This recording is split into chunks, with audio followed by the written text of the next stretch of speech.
Një specie e re bletë e quajtur Lucifer është zbuluar në Australi. Bleta quhet Lucifer për shkak të pamjes djallëzore që i japin brirjet e vegjël në kokë. Studiuesit njoftuan zbulimin të martën dhe u gjet në Australinë Perëndimore. Ndërsa studionte një lule të egrë shkencëtarja e shkollës së shkencave, molekulave dhe të jetës së Universitetit Curtin në Perth, Kit Prendergast zbuloi këtë bletë e cila më njëherë tërhoqi vëmendjen e saj për shkak të pamjes së saj unike. Femra kishte brirë tepër të vegjël në kokë. Vuri në dukje ajo në një botim universitar.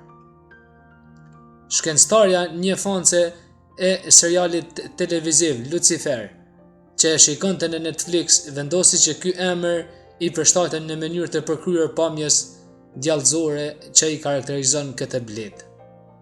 Është antari i parë i ri i kolonisë së bletëve në më shumë se 20 vjet, gjë që tregon se sa shumë jetë kemi ende për të zbuluar, duke përfshirë zonat e kërcenuara nga minierat e metaleve siç janë Goldfields, ku zbulua Lucifer, vuri në dukje Prendergast.